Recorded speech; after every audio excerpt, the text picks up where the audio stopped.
is truth something that can be true one day and not true another day? And you see, no, it cannot be. It has no categorization, it has no religion, it has no gender, it has no date of birth, it is not obedient to time. That is already here before the world arose in you through your consciousness. You are earlier than this consciousness.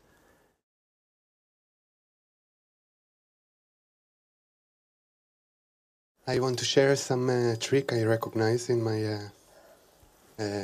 looking. Yes. There is some distractions, and I recognize without the person pull into the distractions, it's just movement.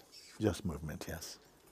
And I ask myself, what make this person to go to the distractions? It's the feeling of I need to do with it something, or to choose with it something. And I found some not clear steps to do,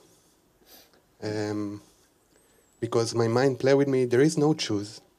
You cannot choose as a person. There is just consciousness, and you perceive the choosing. So I can see how it can make me to choose to go from practice, but I see it still as a distractions. So I succeed to bring you my confusion. Yes. Sometimes mind will say something which will be true at another stage. But you see, that like you say, the mind say, look, there's only consciousness, is nothing to be distracted about. That is true at a certain point. But if there is at the same time some identity playing there, and it's saying, no, you are this consciousness, and it's still good that these voices come, because you have to exercise your discernment. Maybe you try this thing and you find, it's not quite like that.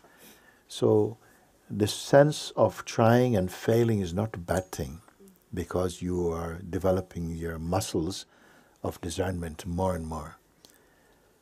We overcome through failure also, through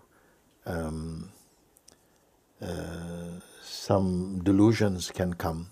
In fact, you said you're distracted, or so many distractions come. And I would say there's no such thing as a distraction. Things come and you get distracted. You see, if there was something called a distraction, it would be a distraction for everybody. But there's no fact in that thing. It's just at this particular point, a certain point, you feel distracted by that. At another point, you will not be distracted by that. And so the pointer that I offer to you, that try and look always with detachment. Don't listen to what the mind says about. Just be detached and stay with it. Like the mind might come and say, yes, but you cannot be so detached, otherwise how will you know? And you see, so something inside is already susceptible to these voices. You have to try them out to then prove that they're not so. That's not the time to believe in that voice. You see, subtle things like that. I say the easy path is always to remember whatever you're seeing, whatever you're perceiving, whatever you're experiencing comes from the mind or from the senses. They're not stable. They're all moving, including the one who is affected by them. So that brings you back to the deeper awareness, in which the one who is affected by the mind talk and the mind are like two sides of one coin. That's a very difficult teaching to catch at first, because of this firm belief in personhood. So you will start by learning as a person, and then you start to observe the person itself. When you can observe to catch the person and say, no, that's been personal, and that, something is deeper watching, and that which watches the person is not personal. It didn't tell you that. Somehow it was a time to realize that that is not personal. Then the sense of the personal distractions, they will just float away from you. And somehow the consciousness or the mind flows to a higher altitude of being. Actually, this is what I found complicated for me, because with this understanding, I don't find nothing left to do. But still, I don't Nothing feel... left to do like what, for instance? Like nothing left to do, meaning? Also the doer, I can perceive also the doer. So when I try to follow after the pointing, I don't found to the person have something to do. Yes. I can perceive the person, I can perceive the doer. So everything is good. I don't need to do nothing. Yes, and this I is what who doesn't have to do anything. Is it personal or impersonal? If I perceive it, it's personal. Yes. The person cannot choose to be not personal. A deeper awareness catches that that's personal again. You see? So somehow all these little tricks, you are growing in wisdom and deepening in your awareness to catch them out as they come. At a certain point, the whole structure starts to collapse. Once you see that without personal identity, they have no ground to live. They have come not for your beingness, they come for the potential to go into personhood.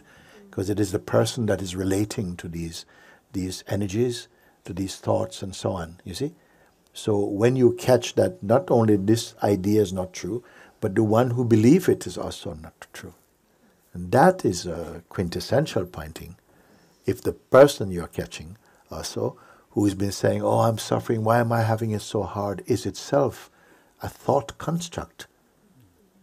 It's not easy. Sometimes you think you catch it in the mind, but at a certain point, only by staying as the awareness in which all things, no matter what, at some point, you see, everything can be useful.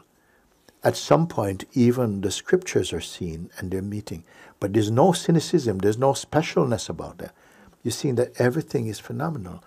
Because something you perceive today to be truth in a phenomenal way, the next moment you question it, you see, like that. So is truth something that can be true one day and not true another day? And you see, no, it cannot be. You see, and truth is not, the truth I'm speaking of has no opposite like a lie. Truth is a being, just being. It has no categorization, it has no religion, it has no gender, it has no date of birth, it is not obedient to time. That is already here before the world came in you. And the world arose in you through your consciousness. You are earlier than this consciousness. Now, not many people are able to grasp that the first or second time hearing that. But by abiding as this formless witnessing, naturally it comes into focus by itself.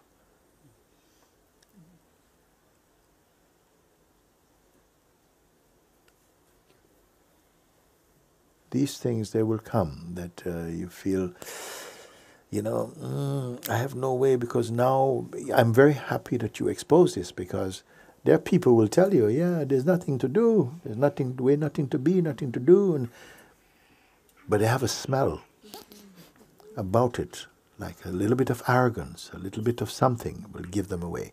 And if you don't catch it there, you'll catch it soon. There's a time when you really believe, yes, I got it, there's no such thing as a person, there's only awareness, I'm the consciousness, I wasn't born. And if you hear someone speaking like that, watch it. I recognize it in me, actually. Yes, it can become. And that's good if you catch it in you, better than also catching it in others. You catch it. And it's something that once you catch it, it's not like, oh, that's disgusting. No. The mind is imitating a little bit like this. You catch it, and more somehow something watches that and become more aware. When it comes up, there's a distance there. And just stay in the emptiness. You learn to stay in the emptiness.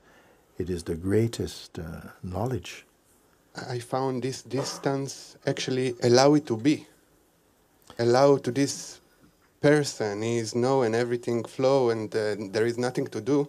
Yeah. I perceive it also. Yeah. And it's probably part from the duality, part from the natural flow. It's what of the duality? It's part from the duality. It's different from the duality? No, or it's part in of the the duality. duality. Yeah, yeah, okay, good. And I can recognize how it's part from the duality. So I go back and I say, okay, also with this I don't have nothing to do. Also with this person, this is arrogance, is things he think he know, and with this also I don't have what to do. Yeah. I feel like what you are sharing, if I'm hearing you correctly, that if you're catching that even the seeming arrogance of the one who knows is itself phenomenal and cannot be true, and it's simply recognized, but there's not any necessarily an emotional response to that. You follow? Mm-hmm. It's not like, oh no, I mean, I catch it. So that is also, and now we can say, well, okay, well, next time I just won't get emotional about it. And then still feelings. So all these subtle ways in which the mind and identity has found a way to kind of live has been something particularly aligned with your own karmic expression, while I use this, while that means something. But gradually as you're catching it, it's just that little puddle of water is drying up in your seeing. It's just drying up. Like the power to influence and to grow in its influence is burning up like that. At a certain point, you will not feel any richness in trying to define yourself. By somehow defining becomes confining. You see? So something is just here, and I don't even want to call it a thing, you see. Everything else looks like a thing. But at even some point, all the different things becomes manifestation of this one thing. Mm-hmm. And it's not that, oh, I've lost the world, I love all this diversity, and all. It's not like that. It's not like that. Somehow it's more that you see that life is taking care of life. And so the need of the person to manipulate to get things right is a total delusion, which we will live with. While we have this sense of ego, arrogance, we live with it until we get tired of the frustration and the failure of being a person.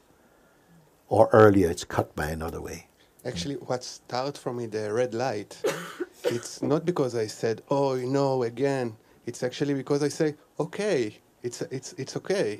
I allow it to be, I allow to this person, this arrogance, this feeling of I know something. I can recognize it, and I not say, oh, again it's jump. Just, okay, this is part from the flow, but there is something. I catch you. I see you. To accept, it's just part of the flow of the river like this, but it's still catching, it's still growing in something.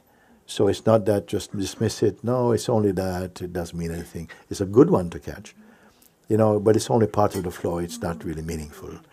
Yet secretly, it's existing by not being challenged to it, to its reality and its value. It's simply just coming and dismissed because something is in some way wickedly enjoying it, softly enjoying something maybe. So you can look at it, and if you are very conscious of where you're looking from the place of emptiness, an impersonal place, look at that thing, and it has no power at all. It just, because it must be gaining its power from somewhere, from some interest. It may not be a recognized interest, but there's something.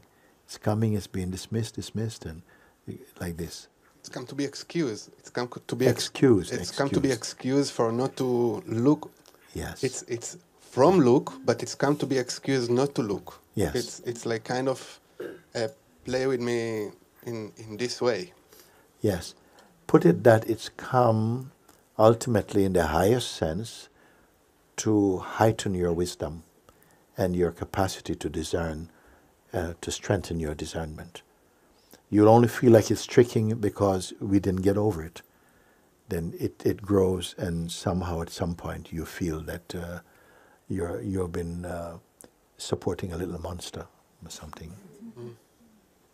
Yeah. I love that you speak about it like that, and you can see, if something is excusing it, you use the right word, it's excusing it, thinking it's innocent because I know it's not real. But when you know a thing is not real, it has no real influence. It has nothing, you know, it doesn't even catch your attention. But if it's catching your attention and you're saying, but it's not real, then it's growing in some way. Your talking about it will make some power right now in that.